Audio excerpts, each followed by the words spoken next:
fellow actor. I mean, that's even though he's getting those those that's actually not very generous to the rest of the cast. No, of course not. No, but they didn't give a shit, you know.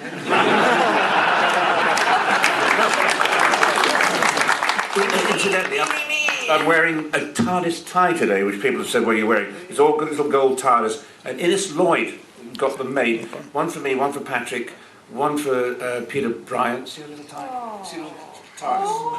Or TARDI? Is it TARDI? It's a TARDI. There's only about 6 made, and the idea was, if you saw somebody who owned one of these ties and they weren't wearing it, if you said, "Who?" and they had to buy you a drink. In the club. Just before everybody retires to the bar, isn't it? You know, I just want to say, because when we were doing the commentary for this, and Fraser was going on about, and I was saying, well, we had to say goodbye to Patrick, and he was saying, well, you know, I mean, he used to play golf, you know, went off for 14 years, and I felt really jealous, and in the end, I said, yeah, but he didn't fancy you. Also, I suppose you were living in the US and Canada and out of that, weren't you? I never got to say goodbye to him. I never spoke to him again. Oh, did you not? No, I never did. No, left the show and never spoke to him again.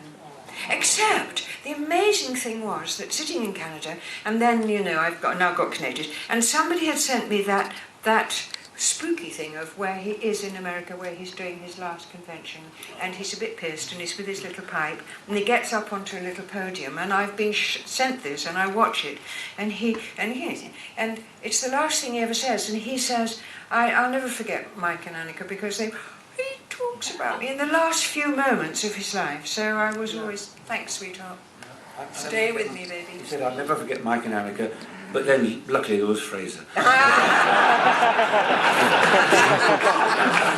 good that there is no rivalry.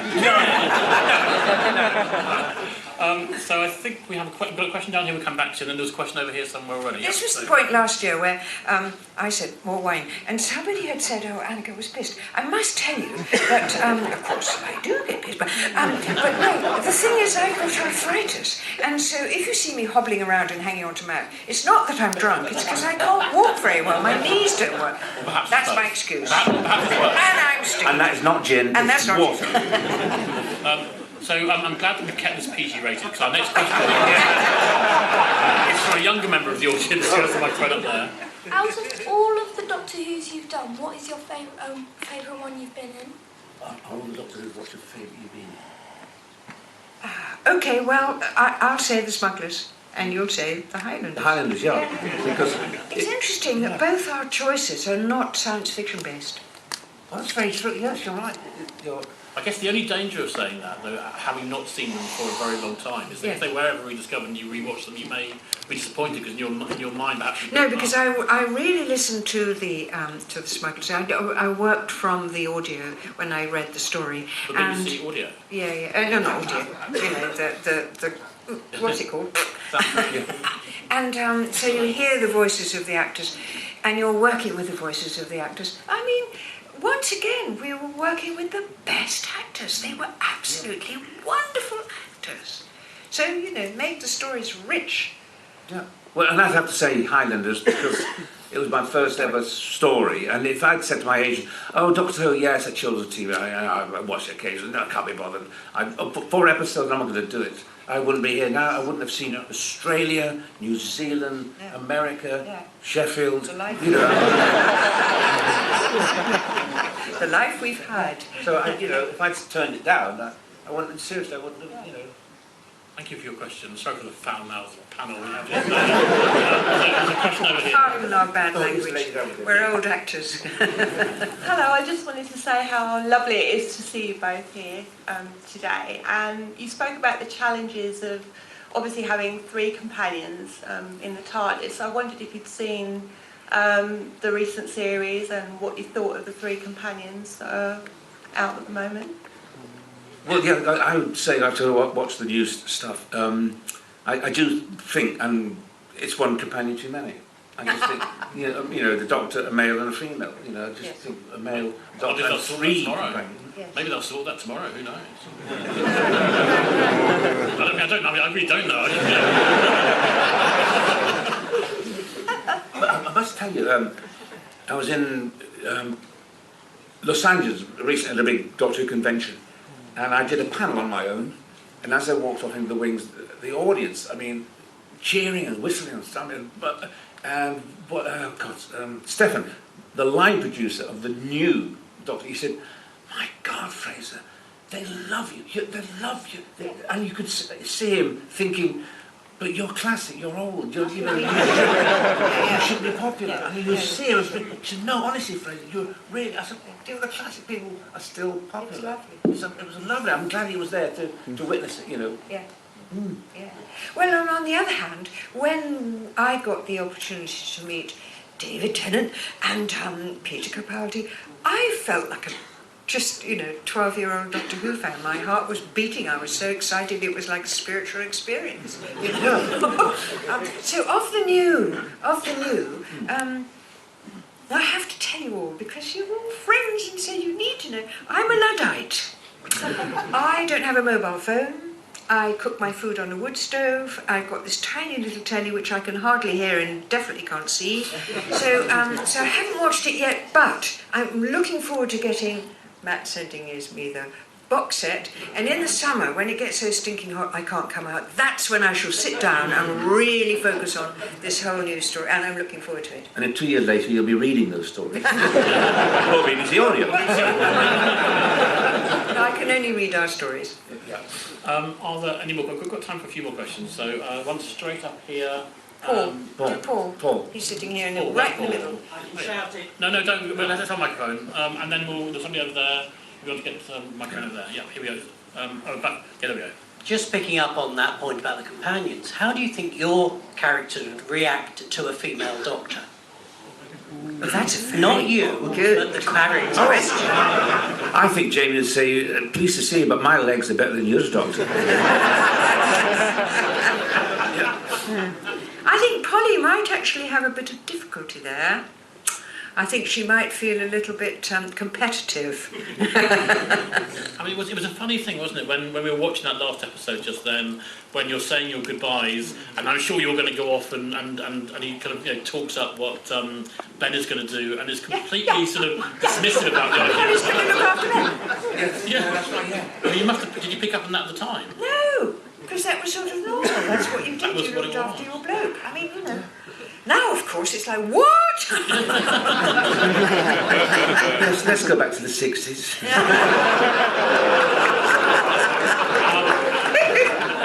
Question over here somewhere, I think. Hi, Nick.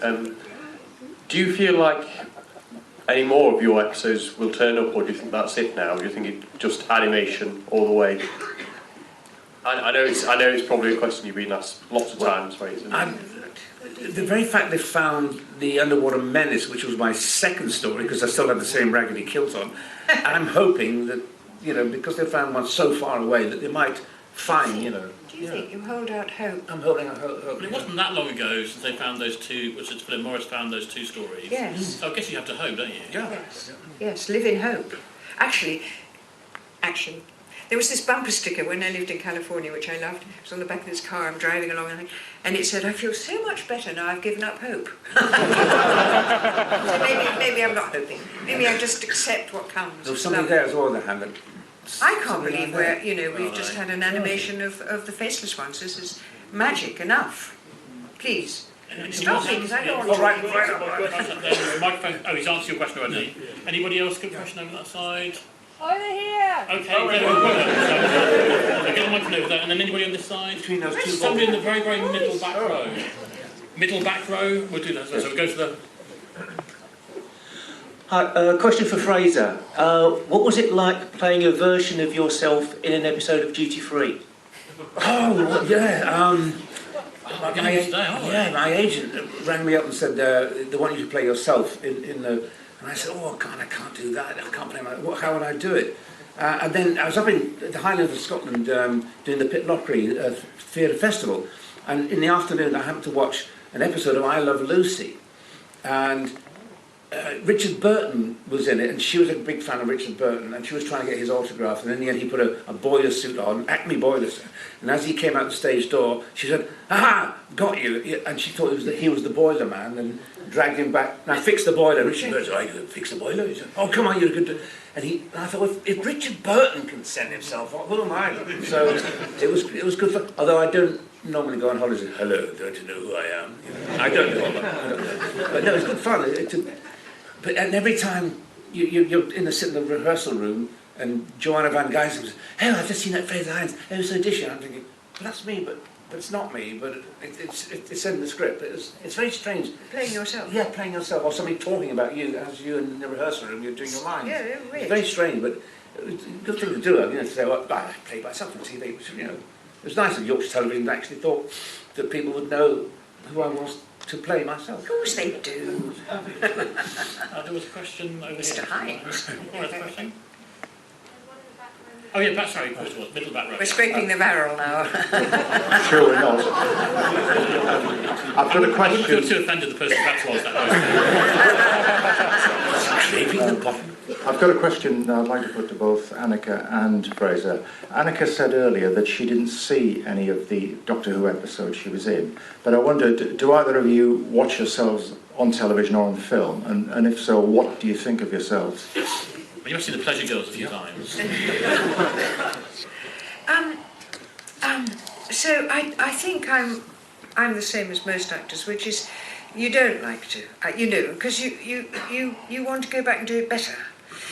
But this last summer, I had done an interview with Channel 81, and it was just an hour, me chatting away to Rob Ross, and I'd done it, and that was it, and I got paid, so that was nice, and went home, and then they were going to show it, and I was really nervous. I thought, oh my God, because in a way, I have this childish notion that in the Doctor Who world, we're sort of a family and we're all it's sort of safe. But then Channel 81, that's out there in the big, wide, frightening world. So I was really scared. So I sat there all on my own in my little cottage, put it on, had my bottle of fizz, and at the end of it, after an hour, I thought, I'm rather good. And finished the bottle. Because I'm just like me now, I'm just chattering away. And the one bit I really liked was Rob Ross is saying, and then of course, you were in Jane Eyre, and I thought, oh, Jane Eyre, that's right, I'd forgotten all about it. Who did I play? He said, we played Jane. You're on the red. Well, you hear, I never watch myself. I think, well, how are you going to pick out your faults and mistakes? Well, but the trouble is, you see, that's what you do. And you think, well, my nose is too big, but there's nothing you can do. Well, but I always watch myself because I remember years ago... Because you love yourself. No. You love your jokes. You do. Well, somebody's got to love me. I love you, Fraser! Take home that number. I used to have a habit of coming into a room, on the set, going, anyway, and every time I entered, I kept scratching my head. I thought, Fraser, you've got to stop doing that. And then stop pointing as well. Now listen, you don't point like that all the time. I can have an argument with you like that. You don't. So I had these two habits I had of pointing all the time and, scratch my head. So, you think, mustn't do that anymore. Yeah, your habits. Yeah. But on the other hand, the things that you don't like may be the very thing that other people do like. It's a sort of dicey thing in the middle there, isn't it? Yeah. Shall we have one final question? Oh, go on. Yes. Let's have one final question. It's going to be... Where's the bar? The back row is proving to be a very rich seam of questions. So if we go back to the back row... Enjoying it? It looks like the two competing hands were the same hands. Okay, let's go to whoever. Hi, you two. I'm not sure whether or not you heard, I'm not sure whether or not you know this, but last year Katie Manning and Sophie Aldred did sort of short promotional trailers, but as their characters like in the modern day, like what they're doing now they left the Doctor. So I'm just wondering what you sort of imagine your two characters doing, like how many years since you left the Doctor, basically. So Katie did a... So basically, when they've been promoting the box sets that have been coming out, All right. they've had some of the actors playing up-to-date versions of themselves. So aces and corporations right around somewhere. You'd probably been dead in a battlefield somewhere. And, Who had it for me? So if they asked you to do the same for a box set, where do you think your characters would be a number of years later? Oh, God. It's so hard to differentiate between yourself and the They married to character. Ben, No, I threw them all back. Well, I've just done an unveiling for the LPs now. They've got long-playing records. Yeah.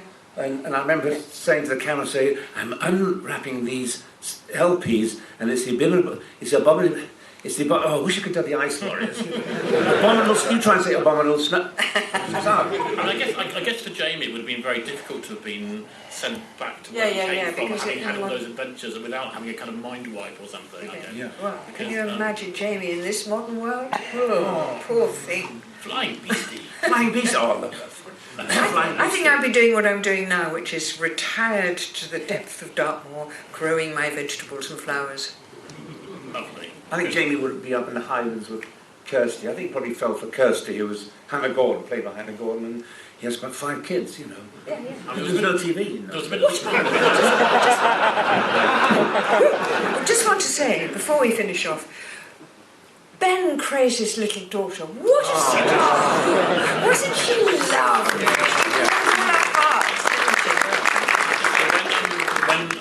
So I asked him if he wanted to come along, he was able to. When he sent that, and I got it a couple of days ago, I was so thrilled. I could not wait to share it, because it is fantastic, isn't it? Absolutely sweet. I'm glad she's not here, we wouldn't get a word. No, we're going to. She's going to be the new doctor. So I know you're both going to go and do a signing very shortly out in the atrium. Yeah. So don't forget that, and they'll have one of Come and have a signing. And I want to say, sweethearts, no selfies and no huggies and all that. We can't do this anymore. So, No saliva. at the moment, no shaky handies and all that, because we've got to respect this next development in our world. Indeed. And she doesn't like you. But apart from